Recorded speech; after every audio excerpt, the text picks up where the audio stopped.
Alhamdulillah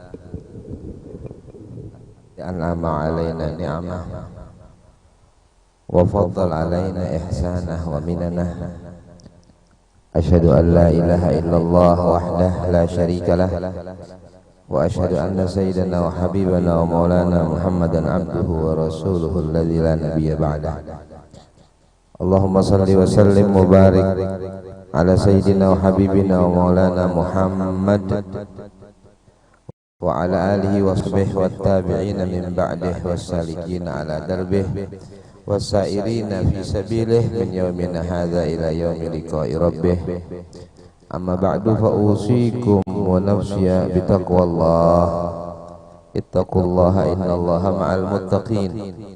Qala Allah ta'ala wa huwa asdaqul qailin. A'udzu billahi minasyaitonir rajim. Ya ayyuhalladzina amanu taqullaha wabtaghu ilaihil wasilah. Shadaqallahul azim. Yang mulia para habaib, keluarga besar, anak cucu, zuriat Nabi kita Nabi Muhammad sallallahu alaihi wa alihi wasallam, wabil khusus Al-Habib Abdurrahman Al-Habsyi, Al-Habib Saleh Al-Habsyi, Al-Habib Abdurrahman Al-Kaf, Al-Habib Umar Bahsin, dan para habaib yang lain yang dimuliakan oleh Allah Subhanahu wa taala. Para alim ulama, para guru-guru agama, pewaris ilmu Nabi kita Nabi Muhammad sallallahu alaihi wasallam, khususnya guru kita Kiai Haji Komaruddin, dan para guru-guru yang lain yang dimuliakan oleh Allah taala. Afwan, adalah Habib Hud Al-Kaf melihat dan yang lainnya. Para hadirin kaum muslimin dan kaum muslimat yang dimuliakan oleh Allah, khususnya sahibul bait, sahibul hajat, yaitu Bapak Haji Udin, Bapak Haji Udin beserta seluruh keluarga. Mudah-mudahan insyaallah keluarga ini diberkahi oleh Allah, rumah ini diberkahi oleh Allah, yang masuk ke dalamnya diberkahi oleh Allah, yang ada di dalamnya diberkahi oleh Allah. Amin ya rabbal alamin. Assalamualaikum warahmatullahi wabarakatuh. Alhamdulillah, kita bersyukur kepada Allah atas segala nikmat-nikmat Allah. Kita kawa berkumpul di rumah ini dalam rangka memperingati Isra dan Mi'raj Nabi kita Nabi besar Muhammad sallallahu alaihi wasallam. Sekaligus juga mahaul guru kita yang mulia Abah Guru Sekumpul, Abah Guru Sekumpul Al-Alim Al-Allamah Asy-Syaikh Muhammad Zaini bin Abdul Ghani radhiyallahu anhu ardah. Mudah-mudahan kita mendapatkan keberkahan-keberkahan dari majelis ini. Kita bulik dalam keadaan dosa-dosa diampuni oleh Allah dan hajat-hajat dikabulkan oleh Allah. Amin ya rabbal alamin. Di majlis-majlis seperti ini, niat-niat kita, hajat-hajat kita disampaikan. Karena apa? Karena di majlis-majlis seperti ini Allah Subhanahu wa taala langsung menerima doa-doa kita, langsung mendengar dan menerima dan mengabulkan geretek-geretek hati kita. Karena itu dalam majlis seperti inilah Allah Subhanahu wa taala membagikan rahmat-rahmatnya, sakinah. Dalam sebuah hadis Rasulullah bersabda, majtama'a qaumun muslimuna fi baitin min buyutillah yatluna kitabahu wa yatadarasunahu bainahum illa nazalat alaihimus sakinah wa ghasyiyatuhumur rahmah wa hafathumul malaikah wa dzakarahumullah fi man indah wa man lam yusri bihi amaluh lam yusri bihi nasabuh. Sadaqa Rasulullah sallallahu alaihi wasallam. Dalam hadis itu Rasulullah menyebutkan, tidaklah berkumpul sekelompok orang muslim di salah satu rumah dari rumah Allah. Tidak harus masjid. Rumah Allah itu adalah tempat di mana kita bisa dipakai untuk bersujud kepada Allah Subhanahu wa taala dengan arti yang lebih luas. Kalau masjid khusus untuk ibadah, kalau rumah jika kita niatkan untuk ibadah juga disebut masjid, bukan masjid tapi. Jadi bi fathil jim, jimnya di fathah. Jadi makanus sujud, tempatnya sujud. Makanya dalam ayat Al-Qur'an Allah Subhanahu wa taala berfirman, "Khudzu zinatakum 'inda kulli masjid wa fi qira'atin 'inda kulli masjid." Ambillah hiasanmu, berhiaslah dirimu, pakai minyak wangi, pakai pakaian yang bagus tatkala engkau menuju masjid. Dalam riwayat yang lain, inda kulli masjid, artinya setiap kamu ingin sujud kepada Allah Subhanahu wa taala.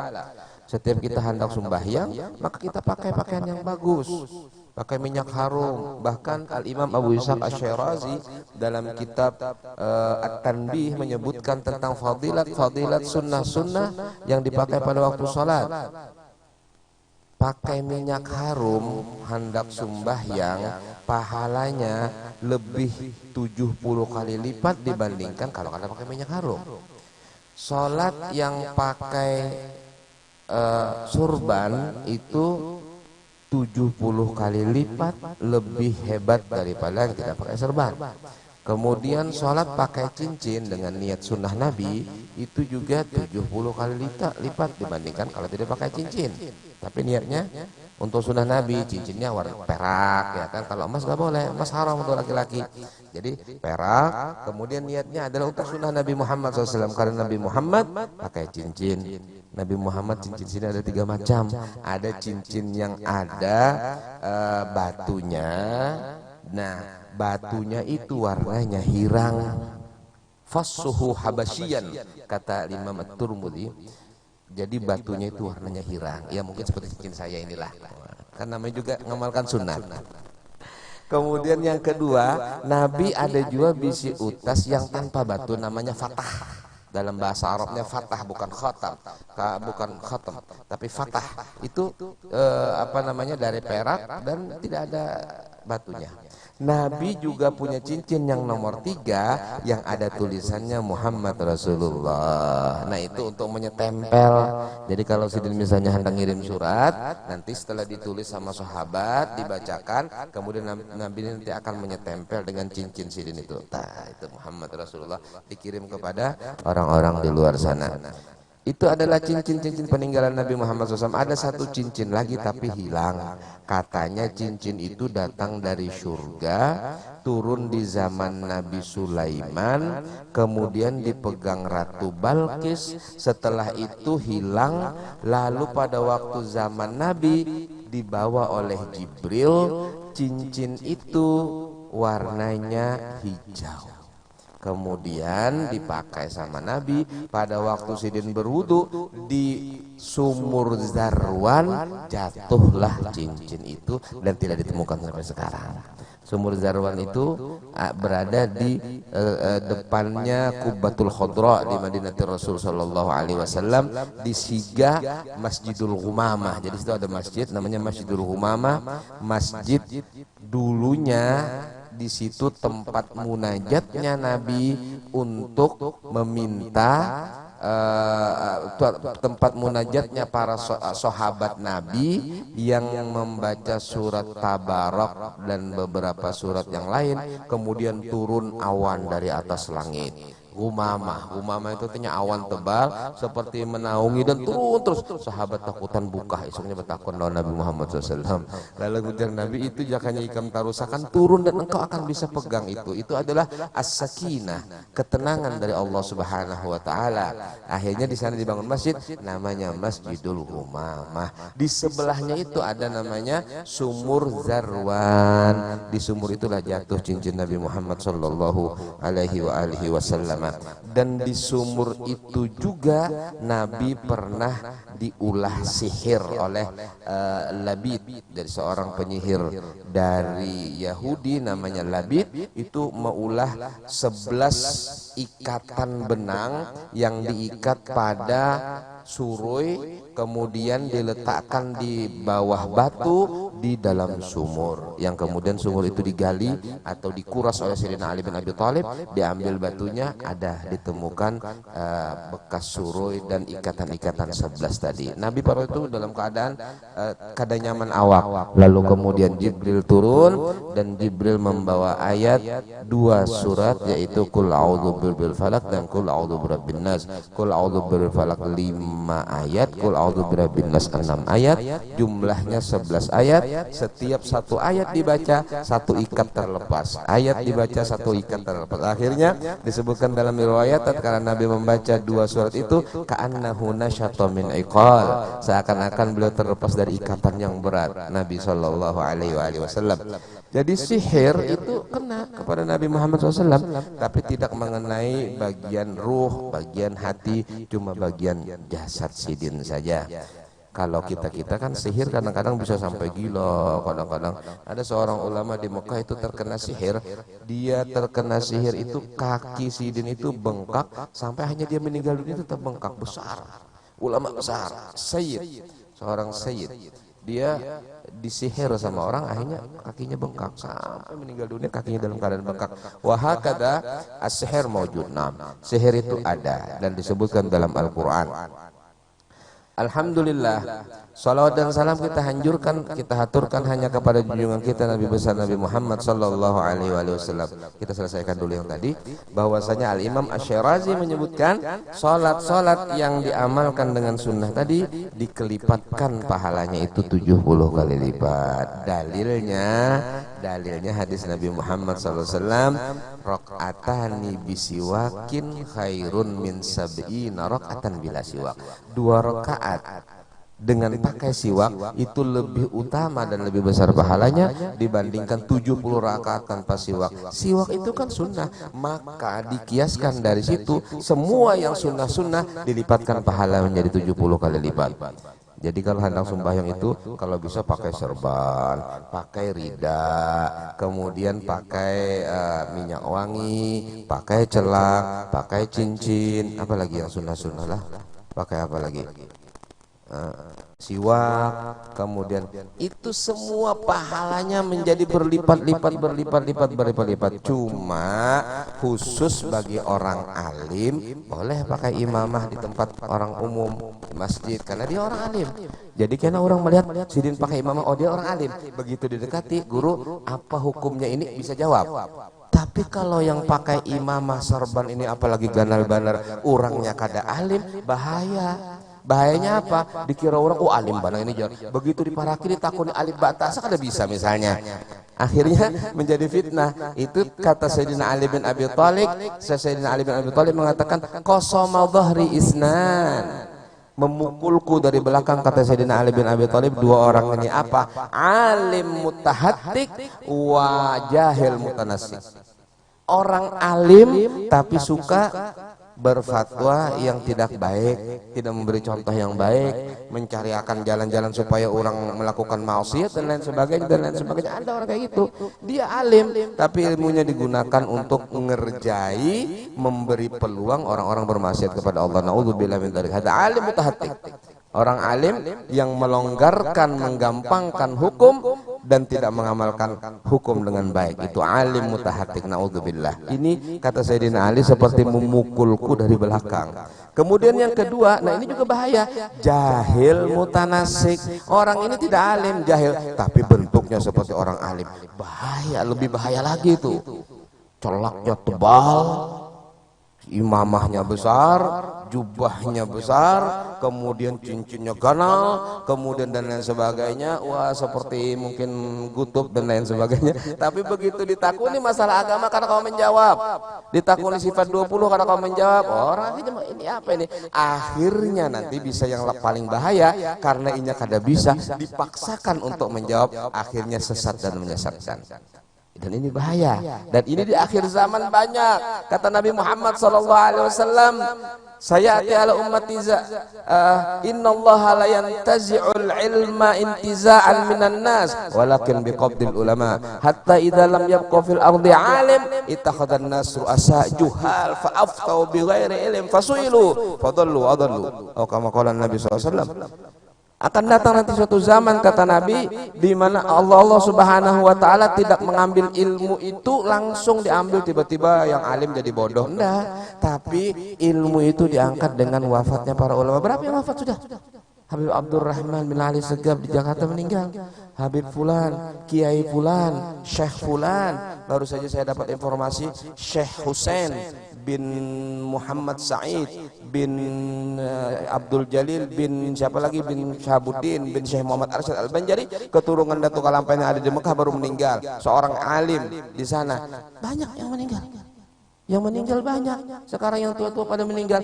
Tatkala nanti sudah tidak ada lagi yang alim-alim, maka orang menjadikan pemimpin-pemimpin mereka orang-orang yang jahil, lalu ditakuni masalah ilmu, lalu akhirnya berfatwa dengan tanpa ilmu, maka sesat dan menyesatkan. Naudzubillah min dzalik.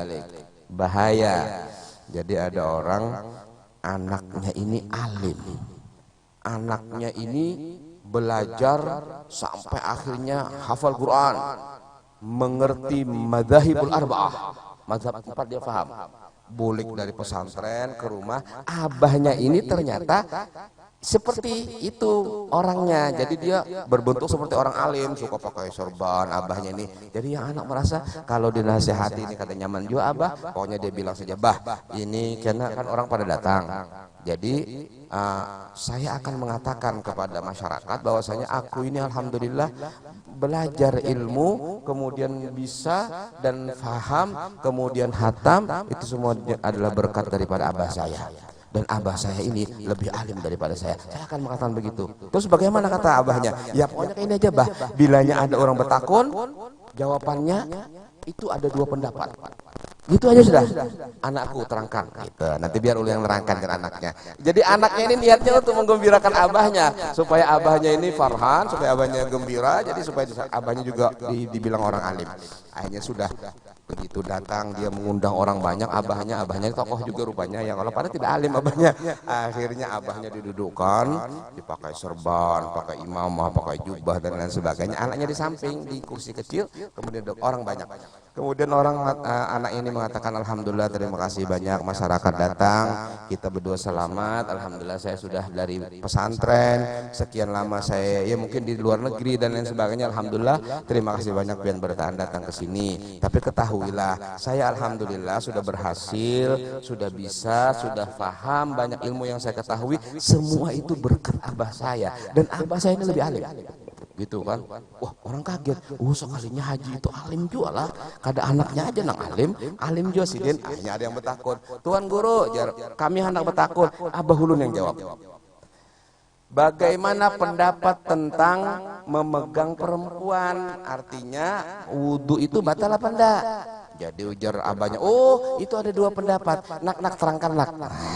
Akhirnya anaknya menerangkan, itu dalam mazhab Maliki tidak batal. Kalau mazhab Syafi'i, anaknya alim, anaknya pintar, mengerti madzhabul arba'ah. Wah, kata orang dasar alim nih, abahnya tinggal nyuruh saja, anaknya aja kayak gitu, gimana abahnya? Oh, itu akhirnya bertakun lagi masalah yang lain, dijawab lagi itu ada 2 pendapat, sampai akhirnya ada yang pikir, wah ini bahaya nih, kok semuanya 2 pendapat. Ada yang bertakun, Syekh, bagaimana pendapat pian tentang Allah Ta'ala? Ada 2 pendapat. Wah, bingung orang. Wah, ini bahaya nih. Ini jangan-jangan ini tauhidnya berbahaya. Akhirnya anakku terangkan. Katanya anak ini begini loh maksud abah saya 2 pendapat itu. Ada yang muslim, ada yang kafir. Yang muslim itu tetap Allah 1. Kalau yang kafir mengatakan Allah 3, Allah punya anak, Allah punya dan lain sebagainya. Hanya selamat abahnya. Habis itu anaknya bilang, bah sudah bah. Berhenti sudah baca doa. Kalau diteruskan kan bahaya. Wah, kada. Ini cuma sekedar cerita bahwasanya di akhir zaman yang seperti itu banyak. Jadi kita sangat perlu sekali untuk betul-betul menggali ilmu kepada ahlinya. Fas'alu ahla dzikri in kuntum la ta'lamun. Kita tidak boleh merasa supan kalau kita memang kada tahu. Bapak Anda tidak tahu. Karena tidak ada satu orang pun yang menguasai semua ilmu, tidak ada. Yang menguasai semua ilmu itu Allah Ta'ala. Tidak ada satu orang pun yang bisa semua ilmu. Coba sekarang siapa orang alim siapa? Jadi ada Habib Allah yarham Habib Hasan Al-Idrus bagai salon ulun waktu terdapat lawan abah guru sekumpul. Jadi bagai sana abah guru sekumpul. Jadi jarulun abah guru pian kada alim ulun nang alim. Jadi cara abah guru. Kenapa Habib gitu? Pian kada bisa melas, ulun bisa melas. Habib Hasan itu tukang las Sidin.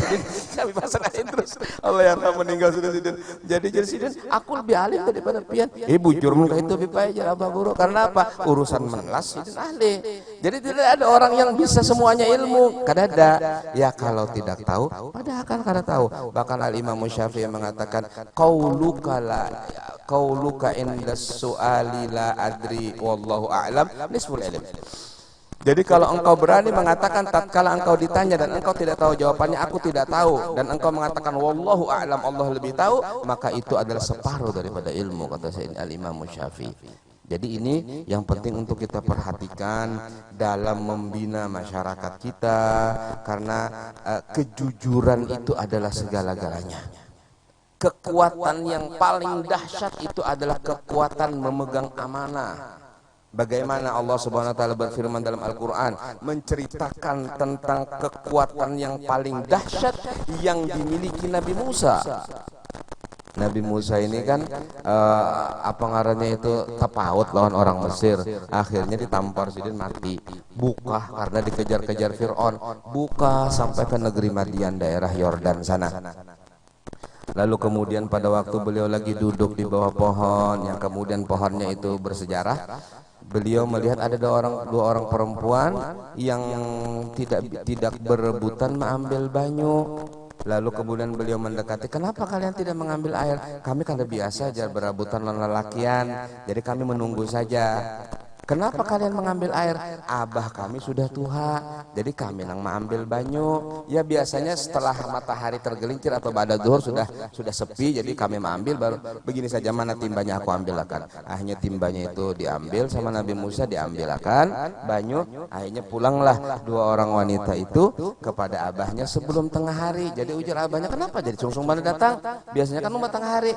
Tadi ada seseorang yang menolong kami. Orangnya baik.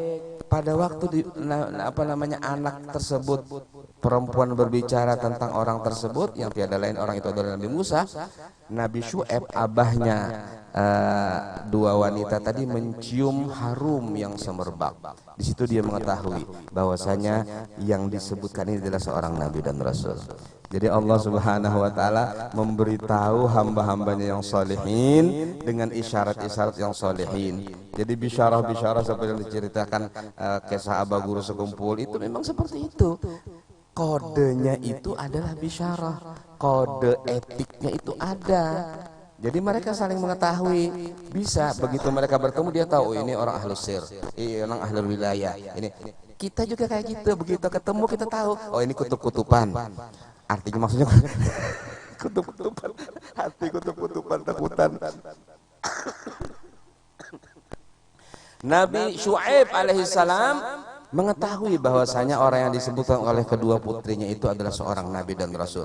Akhirnya Nabi Syu'aib mengatakan kepada putrinya, kembali lagi kamu ke sana, padahal kan abah menyuruh pian untuk datang ke sini. Akhirnya kembali, tamshi ala istihya, dia datang, kemudian inna abi ya'muruka, ayahku menyuruh engkau untuk datang, dia ingin mengundang kamu untuk ke rumah, ingin mengucapkan terima kasih kepada engkau atas bantuan engkau. Baik, disebutkan dalam riwayat bahwasanya Nabi Musa alaihissalam jalan di depan, di belakangnya perempuan itu. Karena apa? Karena perempuan gak boleh jalan di depan. Kalau perempuan jalan di depan, lelaki di belakang bahaya. Oh, bahaya. Katanya ulama, imshi wara al-asad wala tamshi wara an-nisa. Silahkan kamu berjalan di belakang singa, jangan di belakang perempuan. Karena kamu kena gemulainya dia, otak bisa hancur dan lain sebagainya. Jadi perempuan-perempuan ini memang begitu, fitnah. Nabi SAW sendiri bersabda, nanti di akhir zaman ada dua kaum, kata Nabi, yang mana keduanya ini tidak ada di zamanku, aku tidak melihat. Lam arahuma, aku tidak melihat mereka. Apa? Qaumun alaihim siyatun yadribuna bihan nas. Orang yang membawa cambuk, tapi cambuknya itu untuk memukul manusia. Biasanya kan cambuk untuk memukul kuda supaya lari kencang, atau misalnya ini kada akhir zaman kena ada aja Nabi orang-orang yang membawa cambuk tapi cambuknya gasan memukul manusia. Itu tidak ada di zaman kata Nabi Muhammad SAW. Nah sekarang sudah banyak kayak gitu. Yang kedua kata Nabi, dan ini parah, nisaun, perempuan-perempuan. Kasiyatun ariyat, mereka berpakaian tapi telanjang. Nabi ngomong kayak gitu. Bagaimana berpakaian tapi telanjang? Berpakaian tapi tipis, kelihatan tipis banan. Atau berpakaian tapi robek-robek. Ada aja kalau duit nuker nang kada rabit, nuker nang rabit. Atau berpakaian tapi ketat sehingga membentuk lekuk tubuhnya, itu sama dengan tidak berpakaian. Coba lihat bagaimana Nabi mengatakan kasiyatun ariyat, mereka berbaju tapi telanjang. Ma'ilatun mumilat, kalau berjalan berlenggak-lenggok dan sengaja mereka melenggak-lenggokkan. Bagaimana caranya sengaja melenggak-lenggokkan? Pakai sepatu yang tinggi. Kalau sepatunya hak tinggi 15 cm, pasti itu lenggak-lenggok. Kada ada bebini yang kalau di sini tampuli kada ada kita pandiri ya mun ada kan ngalih. Jadi mereka memakai sepatu hak tinggi, mau tidak mau kalau jalan akhirnya berlenggak-lenggok. Ma'ilatun mumilat. Kemudian apalagi kata Nabi, ru'usuhunna ka'asnimatil bukhtil ma'ilati. Rambut mereka seperti punuk onta yang berlenggak-lenggok. Jadi rambutnya dibikin begini, bikin wah ini bisa lah. Bagaimana caranya rambut supaya bisa ke atas, bisa ke samping, bisa ke belakang, macam-macam. Nah ini akhir zaman yang sudah disebutkan oleh Nabi kita Muhammad SAW. Dan paling parah lagi akhir daripada hadis ini apa kata Nabi? Lan yadkhulnal jannata. Tidak akan masuk surga mereka itu. Walan yajidna rihaha, perempuan yang sifatnya seperti ini tidak akan pernah mencium harumnya surga. Wa anna riha la tujadu min masirati 500 alf am, padahal wanginya surga itu bisa tercium dari perjalanan 500.000 tahun. Itu perempuan yang kayak ini nggak bakalan dia ketemu dengan wanginya surga. Naudzubillah min dzalik. Nah ini sudah terjadi di zaman sekarang yang seperti itu. Ada hadis ujar Nabi, akan datang masa pada umatku nanti tidak akan terjadi hari kiamat sehingga laki-laki dan perempuan berbuat zina itu di pinggir jalan seperti keledai-keledai. Yatasafaduna tasafudal himar fit turuqat. Sekarang tempat-tempat mojok di pinggir jalan, tempat-tempat nang kadap-kadap di pinggir-pinggir jalan dijadikan tempat-tempat naudzubillah min dzalik. Terjadi perzinahan di pinggir jalan, bahkan kadang-kadang orang lewat pun mereka tidak malu, naudzubillah min dzalik. Ini tanda-tanda hari kiamat yang besar kata Nabi Muhammad SAW. Saya pernah turun di Jakarta naik taksi tengah malam, kebetulan habis pengajian, kemudian turun dari mobil pribadi diantar kawan, lalu harus menahan taksi sudah di belakang, turun hanya taksi datang, kemudian masuk. Ujar orang taksi itu, wah Pak Haji jar, pemandangan yang langka malam ini. Apa maksudnya pemandangan langka? Saya kira tadi yang turun betis mulus, nggak taunya kopiah mulus gitu. Dikiranya betis yang mulus katanya, itu nggak taunya kopiah mulus, gak apa-apa katanya. Alhamdulillah. Wah kada. Ini keadaan kita pada saat ini. Nabi kita Muhammad SAW pada waktu peristiwa Isra dan Mi'raj itu sudah dilihatkan sama Allah, sudah diperlihatkan tentang keadaan-keadaan ini. Jadi linuriyahu min ayatina, untuk kami perlihatkan sebagian daripada tanda-tanda kebesaran kami itu di samping tentang keadaan saat itu, bahkan keadaan yang akan datang, bahkan keadaan umat semuanya, bahkan semua wajah-wajah umat dilihat sama Nabi Muhammad SAW.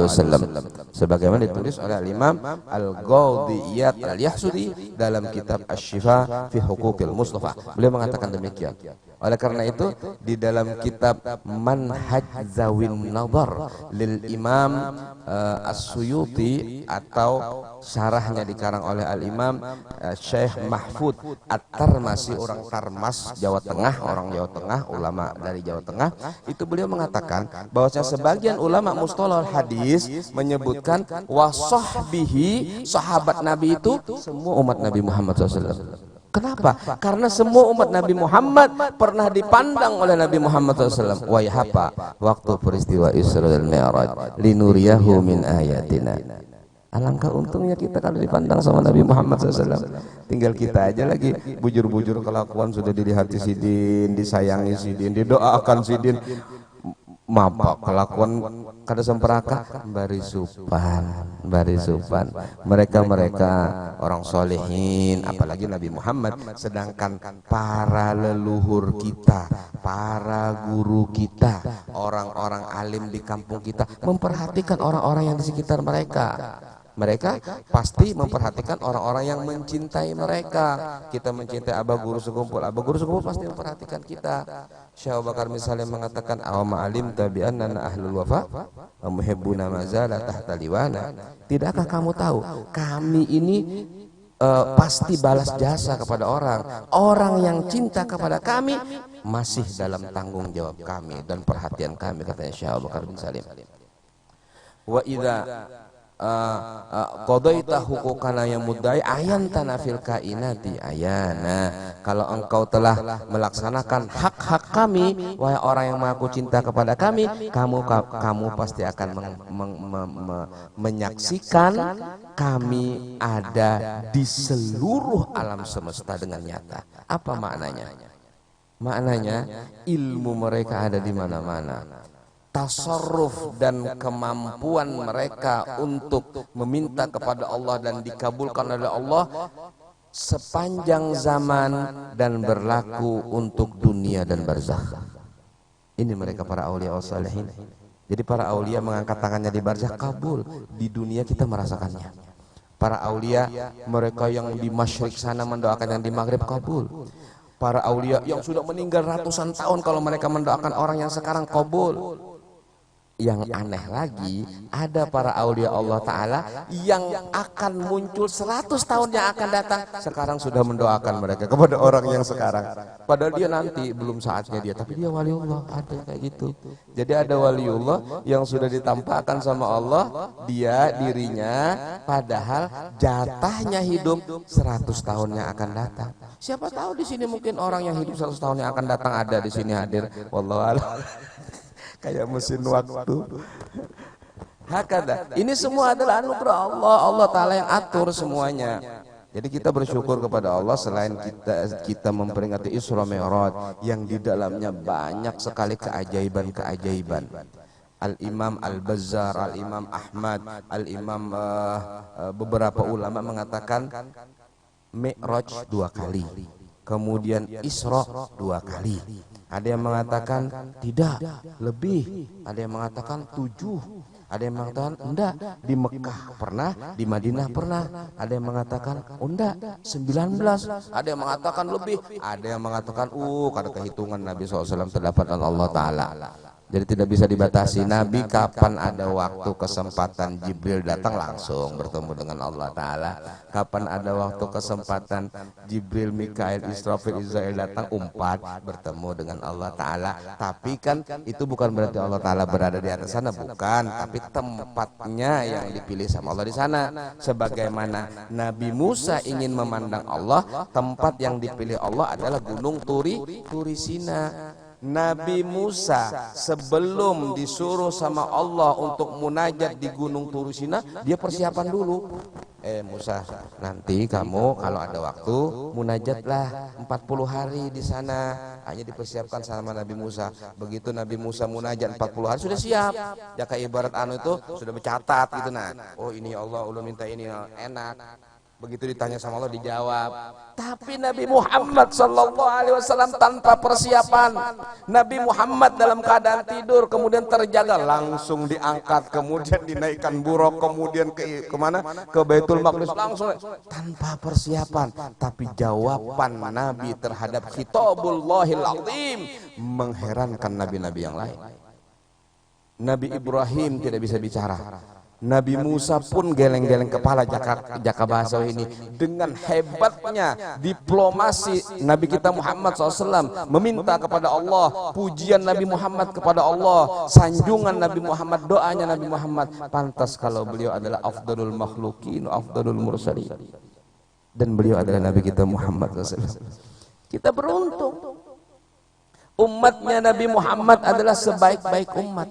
Separuh surga untuk umat Nabi Muhammad.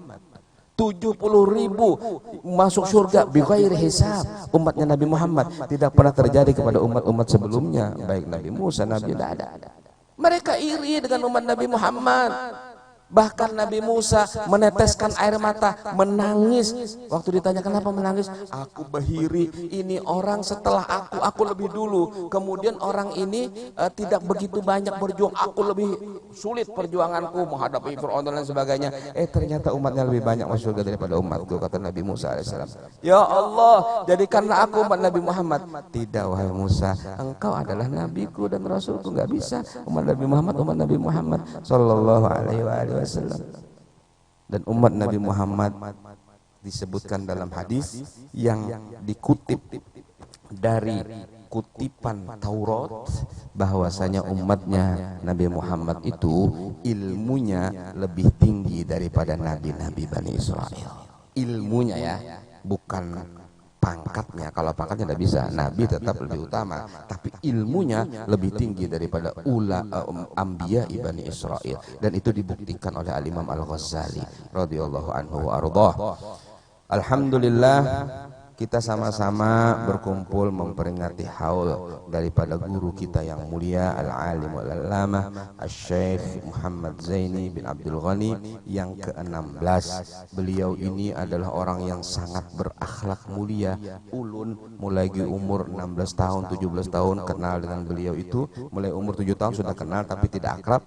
Setelah umur sekian 17-18 saya mulai akrab, dan beliau itu selalu hormat. Jauh-jauh sidin sudah mengucapkan salam, padahal kita anak kecil, sedangkan dia dengan imamahnya di tengah orang banyak, dihormati orang, tapi beliau selalu mengucapkan salam, mendahului kita mengucapkan salam. Kemudian beliau selalu memperlakukan dengan baik siapapun orang yang dekat dengan beliau. Nang tuha dituhakan, yang anum disayangi, dengan akhlak yang sangat indah. Beliau adalah seseorang yang ilmunya tinggi. Kenapa? Saya memperhatikan terkadang beliau sholat subuh itu memakai mazhab Hanafi, bukan mazhab Malik, bukan mazhab Syafi'i, menunjukkan ketinggian daripada ilmu beliau.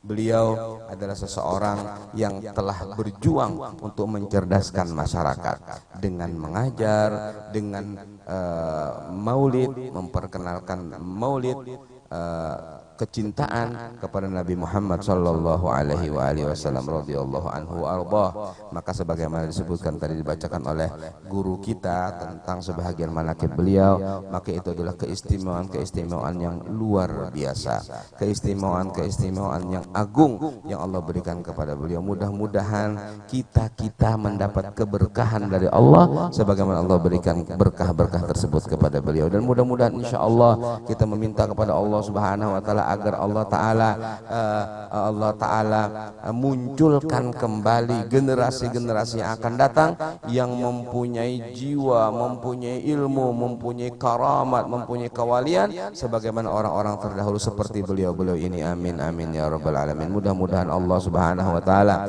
menjadikan majlis kita majlis yang penuh dengan berkah, taufik dan hidayah, diampuni dosa, dikabulkan hajat dan dimaafkan segala kesalahan, dan mudah-mudahan anak-anak kita menjadi anak-anak yang salihin dan salihat. Amin ya rabbal alamin. Wassallallahu ala sayyidina Muhammadin wa alihi wa baraka wasallam. Walhamdulillah rabbil alamin. Terima kasih banyak atas segala perhatian. Mohon maaf atas segala kekeliruan dan kesalahan. Wabillahi taufik wal hidayah. Wassalamualaikum warahmatullahi wabarakatuh.